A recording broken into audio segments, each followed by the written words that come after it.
Well, I guess the journey is over. Am I right? NANI?!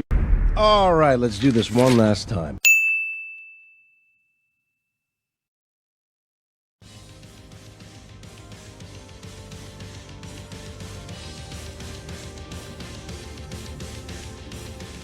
Hello everyone, and welcome back to another special Terraria update video. A lot has happened since I've done one of these things, and I haven't been online for a while, and to that I'm sorry. I've had a lot going on, but fortunately I've caught up with everything and now I'm ready to start uploading again. Anyways, in today's video, I want to focus on the fact that Terraria on the console and mobile edition, they're about to get a new update, which is otherwise known as a parity update, which has 3 updates from the PC combined into one. And as always, I want to give some preparations and information out to the mobile and console edition players, so that way they can be ready for these updates when they do come out. But before I get into that, I would like to give a few congratulations. My first one goes out to Terraria themselves for winning the Labor of Love Award for 2021. It is a monumental achievement for such a game like this to win such a big award, and they definitely deserve it.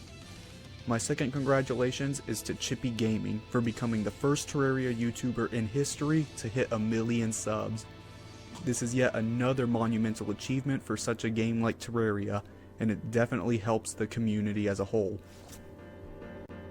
Anyways, let's talk about what to expect in this update, and what to do to prepare for the update, as well as a potential release date that was released by Terraria themselves and my official prediction.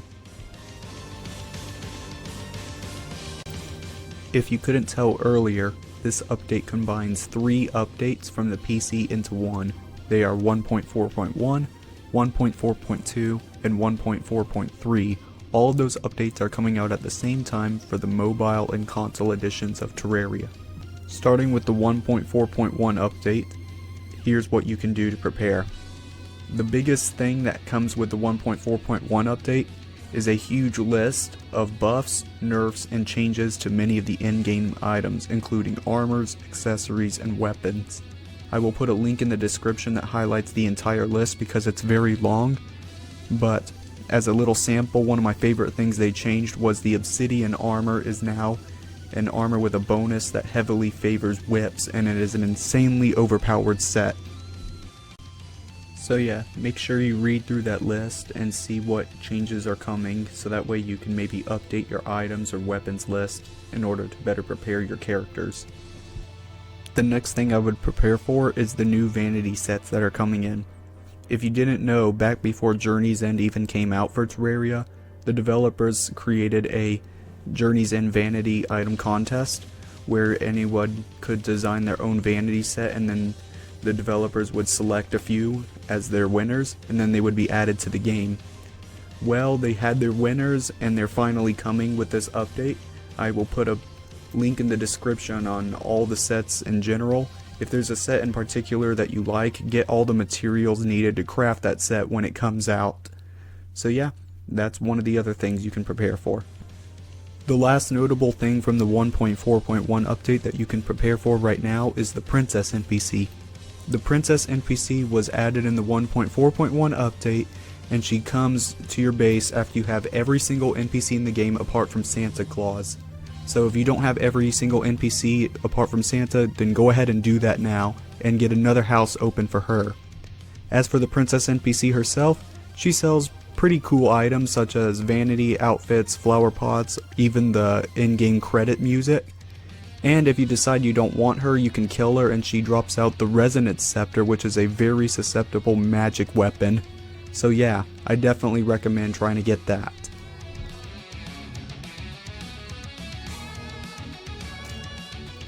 Moving on to the 1.4.2 update, there's not really much in-game mechanics added into the game apart from the Steam Workshop, which was added to the PC version.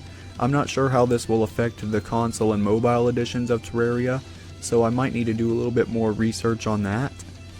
But yeah, there's not really much to prepare for the 1.4.2 update, but if you catch something that I didn't, please let me know in the comments.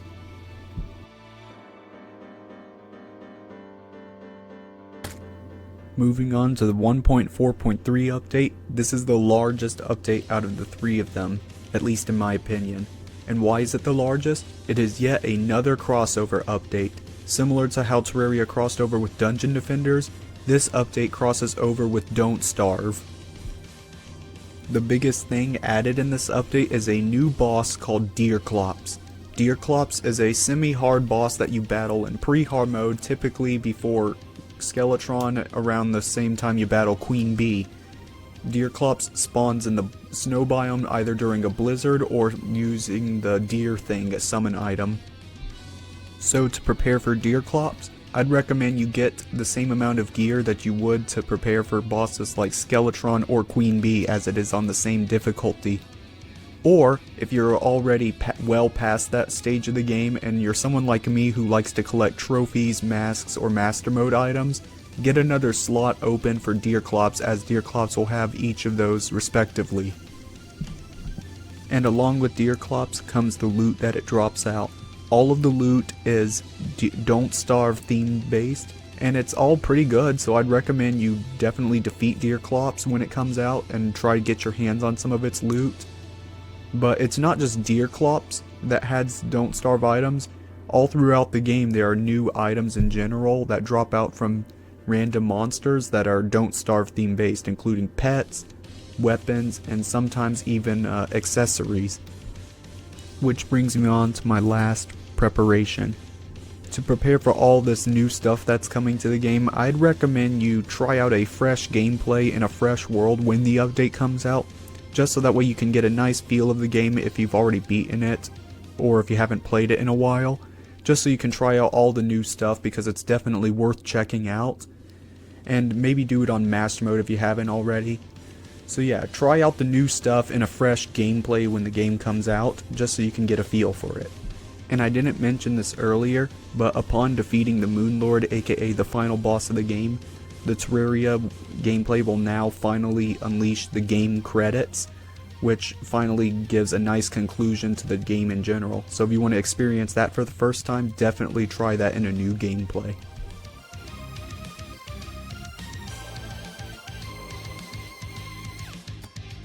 And now for the part that you all have most likely been waiting for upon watching this video, the release date. Now, I am pleased to announce that I'm coming into this video with an accurate prediction of the release date, unlike my last video. The Terraria developers themselves have said that they are currently on track to release the update around April of this year. Now, there may be a few spikes in the road given that they're releasing another update in celebration of them winning the Labor of Love award, so this may not be final, but I'll keep you updated on that. I'll post a comment and edit the title once I get an official release date, but right now expect the update to come out around April. My guess is around mid to end April, and if that doesn't happen, then expect it around May or June. So with that said, that's about it for this video.